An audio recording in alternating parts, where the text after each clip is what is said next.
If you are sitting there today wondering if the whole Etsy game ever gets any easier, if all of the time, effort, and energy that you put into your business is ever going to pay off, and if you are genuinely one more hiccup away from potentially throwing the towel in your business, then I made this video for you. So I have had a few conversations this week with sellers who are feeling exactly those things, who are feeling like their energy and their effort and their time that they're putting into the business is not being matched by the outputs of what is coming from their business. And whilst I absolutely understand that, I absolutely understand that frustration, I wanted to break down my timeline, my income journey, my journey with Etsy itself, what I was doing behind the scenes to help you to put into perspective how long these things actually can take. And I wanted to do this because either you are nosy like me and you want to just know the numbers anyway, or because if you are feeling like you are being a bit left behind by other people who are shouting about all of the success they are having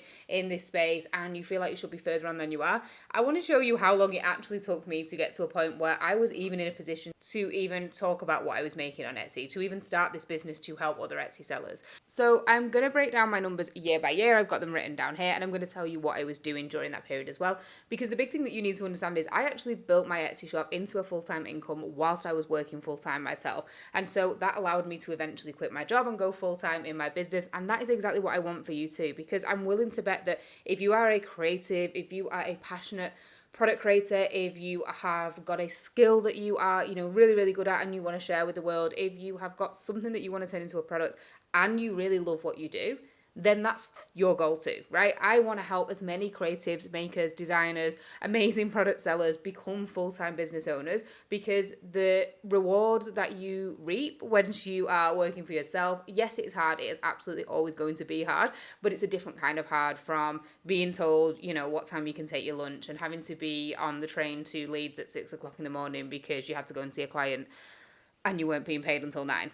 That's a particular one that always is a sore spot for me. So let's dive into my timeline, and then I'm going to go through some of the things that helped me to get to this point. And at the end, I also want to share with you one thing I would absolutely not do again, so that you are not going to have to waste as much time as I did.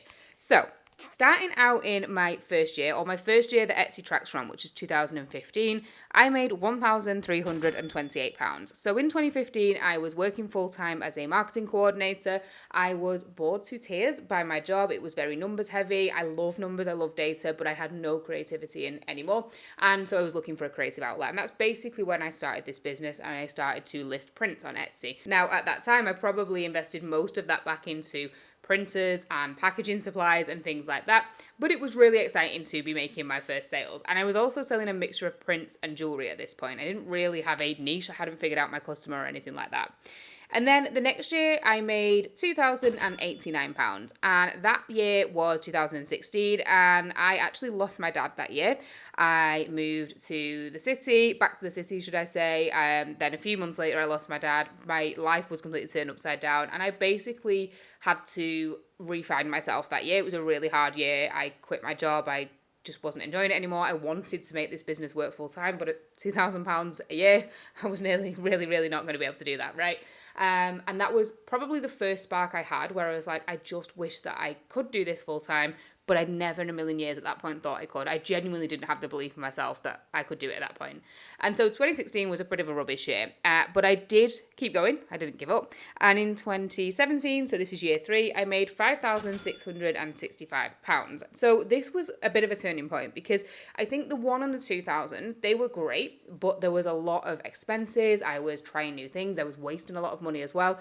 £5,600 was the first time that I felt like I actually had a bit of extra money. And I was reinvesting it back into the business, but I was also able to, start to maybe treat myself. I think we went on a holiday, if I remember that year, with the money from my Etsy shop. And so that was when it started to feel a little bit exciting. So then in year 4, I made £9,792. And that was a year I was traveling a lot to meet clients. I had done a lot of moving around of jobs in 2016-17. So this was 2018. And at that point, I was really just trying to refine myself. I was experimenting with a lot of different products on Etsy as well, trying to figure out what I enjoyed creating. And then the next year in 2019, I made £20,780. So this was really very real at this point. And this was the first point where I was like, could I actually do this full time? Like, could this be a real thing? potentially. And so I was pretty excited at this point, right? I was excited all the way through it, but the growth at the time didn't feel that significant. It also got swallowed up a lot because I didn't really understand things about tax bills. So then I was not saving enough and then having to scramble around to pay for my tax bill and things like that. I had a lot of outgoings again. I invested in a better printer, which I only had to replace last year. So that was a pretty good investment in hindsight. But I wasn't stepping out of the numbers really until 2019, where I was like, I had gone from like under 10K, which, 10K seems to be a big goal for everyone, and it was my big goal at the time. And I actually went from 10K to that 20,000 and was like, that is wild. That is such a big jump. But remember, these are not profit numbers, right? I still had materials to pay for, postage to pay for. There was a lot of that went back out of the business. And so it still very much wasn't a living wage. So it wasn't something that I knew I could imminently, go all in on, but I was getting closer. So then in 2020, this was the year I was supposed to get married, and I made £29,427, and it was the COVID year, right? So the world shut down, my wedding got cancelled 5 times. It was stressful. But basically what I did is at that point, I started working from home, and I did have a little bit more time and energy to invest back into my business. And I started to experiment with different things. I bought a Cricut machine. I started to personalize everything I could get my hands on. I started to really, go all down different sort of angles, down different product ideas. I still hadn't figured out my customer at this point. And if you want to learn a little bit more about why I don't follow niching and I don't believe in the niche, and I actually believe in doubling down on your customer and getting really crystal clear on who they are and selling to them over trying to pick a niche, then there is another video that I will link to you for that. But that was the year that I was very much in my experimental era. And honestly, it didn't really pay off because as much as I did grow again the next year to £39,036 in 2021, I didn't grow enough for how much I invested into the business. And so I actually think overall profit-wise, I actually made a little bit less that year in 2021. However, what I did do in 2021 is I started to figure out what I really love to make, and I started to figure out what I also really love to sell and what sold well. And this was where I started to continue to sell my wall art prints, but I was also dabbling in the wedding space because this was when I was supposed to get married and then it got cancelled a few times, and so I decided to sell my wedding signs, right? I put the wedding signs that I had made onto Etsy and I just thought, whatever, we'll see what happens. Didn't expect anything of it. And weirdly, my wedding signs did okay, but what did really, really well were my place cards. So I had spray painted a load of animals, gold, and I had screwed hooks into them so that I could have name cards on them. I'll see if I can find a picture to put up. But basically, they went wild, and they took me so long to make every single one. So I started to realize I definitely didn't want to sell those things, but I did have a bit of an inkling that there was more of a demand in this space for an event kind of products, right? For in the wedding space and in the wedding stationery space. And so what I did is I listed my signage, I started to design new signs, and then things really took off that year. And in 2022, I made £61,123, and I quit my job and went full-time in Etsy, and on Etsy, should I say. And ever since then, I have been making around about that number, a little bit more, a little bit less here and there. For example, having to stop selling to the US because of tariffs, having to stop selling to Europe because of GPSR, things like that have impacted my business absolutely. But actually, my profit margins have held pretty well, and so I've hovered around that amount for the last 3 years.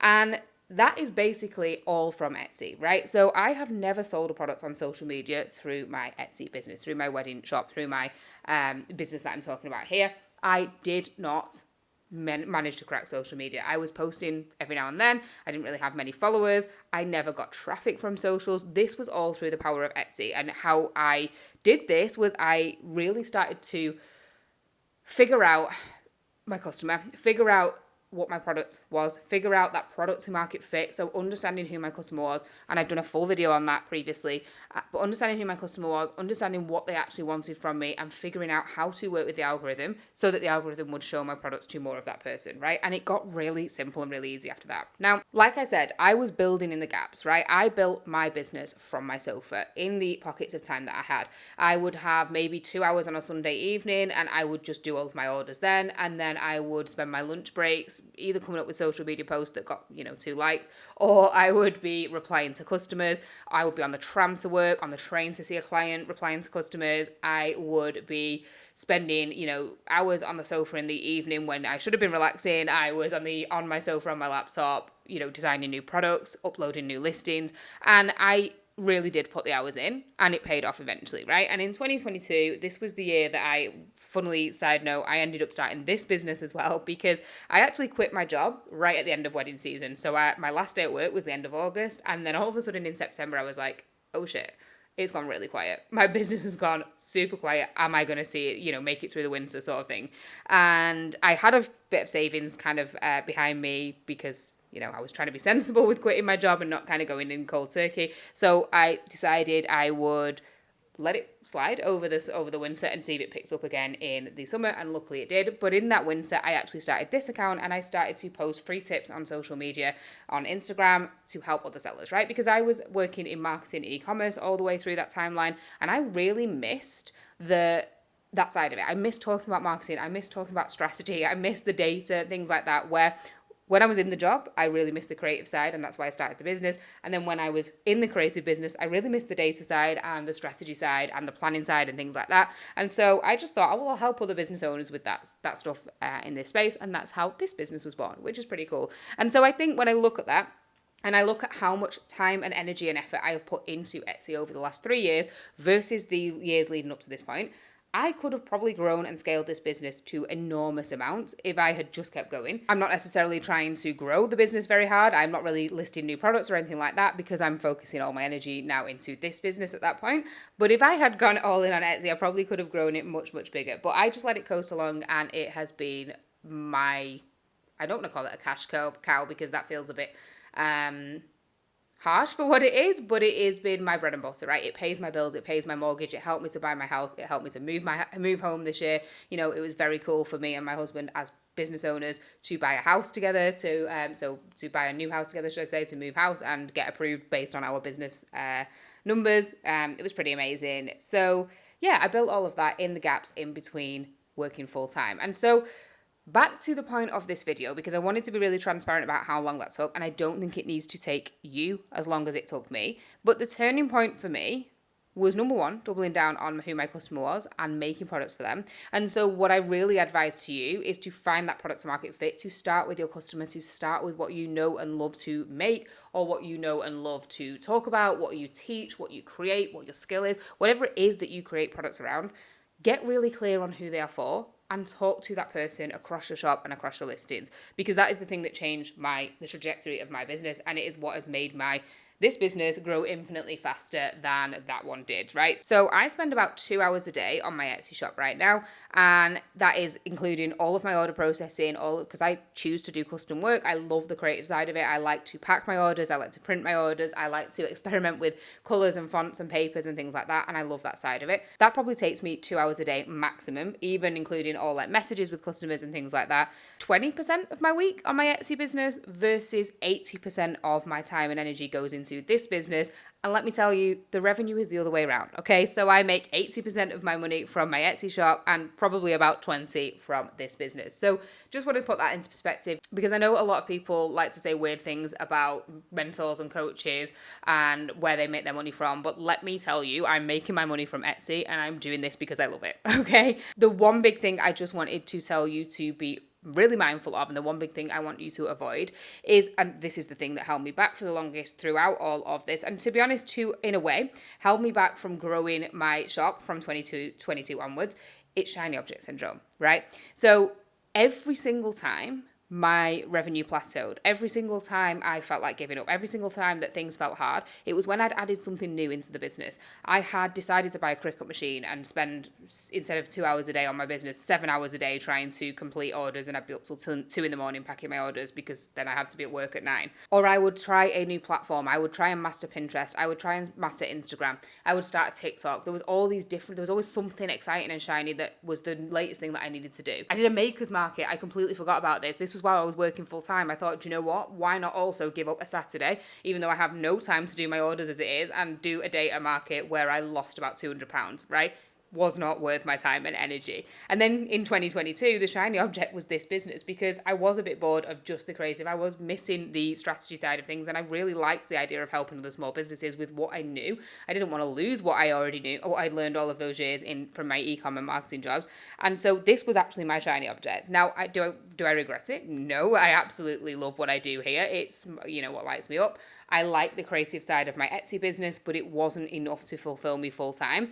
And so whilst I don't regret that shiny object, what I would say to you is, if you are somebody who is tempted by shiny objects, if you are trying to do everything at once, if you are trying to grow your Etsy shop but you're not getting consistent sales, but you're also posting on socials and you're not getting consistent traffic, and you're also starting a TikTok and you're not getting any views, and you're also starting a YouTube channel and it's really hard work and taking up all your time and energy, and none of those things are compounding into regular consistent sales for you, can you please, for me, drop them and just choose one, right? And in my experience and in my background and in my humble opinion, Etsy would be the one I would choose every single time, right? Because I've shown you my timeline. I've shown you how it worked for me. But the bottom line is, don't give up, right? I actually had a DM today from someone who was saying they'd put so much time, effort, energy, and love into their shop, and they were so exhausted by it, and they're wondering whether to give it up. And then when I scrolled back through the message, because I was trying to figure out if I knew how long they'd been in business, they'd only been doing it for 2 months. And now I am not disrespecting the amount of time and effort and energy that goes into those 2 months. I have absolutely every faith that it was a lot of time, effort, and energy. But honestly, 2 months is not long enough to decide whether or not you're going to give it up or not. Or if you are considering giving up at 2 months because you feel like you've put too much effort and energy in and you're not getting the results back yet, then to be honest, maybe business isn't for you, because you will not get results as fast as you think you do. And I think this is all rooted in the constant noise around how much people are making. I think that people are forgetting that when you see a creator talking about making 10k months, 20k months, 100k months, and it's so easy, you can do it too. It's actually not that easy, right? It's not easy to instantly find product market fit. If you started a shop and started a business today and you already had the perfect product market fit, and you already had a big, background in what you create, and you already knew exactly what your customers wanted to see when they bought your listings, then yes, sure, you're going to fast track, right? But if you are not coming to the table with those prerequisites, with that prior experience, with that information that's going to help that experience be a lot faster for you, then it's going to take time and effort and energy, right? But if you think about it, if I'd have quit in 2016 when my dad died and I basically was about to rip my life to shreds, then I would have ended my shop having made £2,089 that year, and I never would have seen where I am now. Would I have still been working those jobs I hated? Well, probably, because would I have had the courage to start again? I'm not sure. And so 11 years has actually gone into creating this business. And I'm not saying that it should take you that long. I didn't have anyone at all to learn from when I was doing that. Truly, there was no YouTubers, there was no Facebook groups. I didn't have anyone to ask. I didn't have any business friends. I literally figured this out by myself. And that is exactly why I created the Seller Society, right? Which is my membership, which I created to help creatives, makers, designers to get set up, to get sales, and to scale on Etsy and beyond. Because I didn't have this support when I was doing it, and I still figured it out. And you can do that too. But I know that time is of the essence, and I know that people don't necessarily want to spend 7 years figuring it out, right? Until I got to year 7, I couldn't go full time in my business. And so the whole point of the Seller Society is to help fast track that initial period, those 7 years that I wasted a lot of time and energy and effort, and to help you to see how you can get to that end line faster. But I will be really real with you. 2-3 months is not a long time when it comes to the scale of your business, if you're in it long term, right? I think that's a big thing to ask yourself. If you feel like you've been working so hard on this, you feel like you've been kind of hell for leather at it, and you're starting to feel like giving up, I would ask yourself, well, what's the end game with it? Because if this is something you want to do full time, if it's something with your whole heart and soul you want to make work, then you will make it work. So on that note, if you do want some extra help and support in this space, if you want to help to fast track your results and you want to avoid all of those mistakes, I will link the Seller Society in the description below. And if you don't want extra support, that is absolutely okay too. And I want to say to you, just keep going, keep moving forward, and keep paying attention to what is working. Put the blinkers on, stop looking for shiny objects, and keep going forward as much as you can. I'll see you in the next one.